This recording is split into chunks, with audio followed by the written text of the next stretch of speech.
On va parler du deuxième point qui vous a mobilisé hier et qui a mis peut-être un petit peu plus de temps, notamment pour l'écriture du relevé de conclusion. C'est la question du corps électoral référendaire. Alors c'est vrai que si on lit ce relevé de conclusion, on a l'impression que vous avez fait un peu chou blanc sur la question. Pas vraiment de progrès, avec en plus un Premier ministre qui vous a répondu que le calendrier électoral ne rendait pas possible, en tout cas dans les mois qui viennent, une quelconque modification pour une automaticité, que ce soit pour les Kanaks de droit coutumier ou pour l'ensemble des natifs. Pourtant, sur cette question, j'ai senti qu'il y avait peut-être entre vous, alors je ne sais pas si vous allez le dire autour de cette table, mais un petit frémissement pour essayer d'avancer sur cette question. Est-ce que c'est un vrai blocage durable ou est-ce qu'il y a des petites pistes de convergence, Philippe Gomez? Je crois qu'il y a une possibilité de prendre un chemin ensemble. Mais comme toujours, quand on prend un chemin ensemble, on commence par on ne le prend pas tous dans la même direction et parfois on se croise au milieu en se tapant un petit peu dedans. Bon. La problématique est posée. On a aujourd'hui un certain nombre de milliers de Calédoniens, on ne sait pas exactement combien, qui ne sont pas inscrits sur la liste électorale générale. Donc, ils ne votent pas au municipal, au présidentiel, etc., qui ne sont pas électeurs dans leur pays.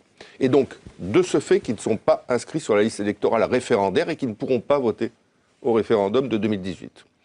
Alors, le travail qui a été engagé, le comité des signataires le rappelle et le prolonge, c'est d'abord un travail de quantification. Rocco-Habitant a parlé de 25 000.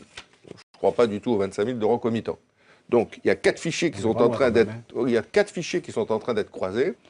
Le fichier d'état civil coutumier, la liste électorale générale, le fichier du RUAM et de l'aide médicale gratuite. Au terme de ce croisement des 4 fichiers, on saura une chose, combien de natifs du pays, de statut civil coutumier ou non kanak, sont aujourd'hui non inscrits sur la liste électorale générale et donc non inscrits sur la liste électorale référendaire. À partir de ce moment-là, plusieurs solutions. Première solution, on ne change rien. C'est aujourd'hui un petit peu la position des Républicains, qui est de dire que c'est la responsabilité de chacun. Des démarches doivent être faites pour qu'ils s'inscrivent, et puis s'ils ne s'inscrivent pas, c'est tant pis pour eux. Deuxième solution, c'est celle qui a été évoquée par Rocco-Habitant. Le peuple kanak doit être inscrit d'office sur la liste référendaire, même s'il n'a pas fait les démarches pour être inscrit sur la liste générale. Troisième position, à l'état actuel des choses, c'est la nôtre. Si jamais une procédure d'inscription automatique était décidée, pour les natifs qui ne sont pas inscrits sur la liste générale, elle ne pourrait pas concerner que les Kanaks, elle doit concerner l'ensemble des natifs calédoniens, quelle que soit leur origine ethnique. Et nous, à Calédonie Ensemble, on tient beaucoup à ça. Pourquoi? Pour 2 raisons. Première raison, l'accord de Nouméa, il constitue un peuple, pas un peuple kanak, un peuple calédonien, avec bien sûr sa composante kanak, peuple autochtone du pays, mais également l'ensemble des peuples qui, au fil du temps, sont venus construire la Nouvelle-Calédonie. C'est ça le peuple calédonien, c'est ça le citoyen calédonien. Donc on ne peut pas faire de discrimination entre les uns et les autres sur qui est inscrit sur une liste d'office et qui ne l'est pas. Et la deuxième raison, c'est qu'on tient absolument, mais c'est vraiment au cœur de notre préoccupation, que le résultat de ce scrutin soit d'une totale sincérité, qu'on ne puisse pas dire on le conteste parce que ce scrutin a été truqué, parce que le référendum n'a pas été organisé correctement, parce que des milliers de Calédoniens n'ont pas pu voter. Personne ne doit pouvoir contester la réalité de ce référendum. C'est la condition, selon nous, d'une paix post-référendum, indépendamment de son résultat. Donc voilà pourquoi nous sommes très attachés à cette sincérité du scrutin.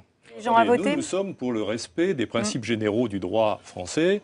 Et qu'est-ce que c'est ces principes généraux? Il faut qu'il y ait une démarche volontaire pour aller s'inscrire sur les listes électorales. Bien. Il n'empêche que, on a bien compris cette demande, il faut en discuter. Ce que j'ai regretté hier au comité des signataires, c'est qu'on n'ait pas pu le faire, c'est que ça soit tombé comme ça un peu sur la tête hier.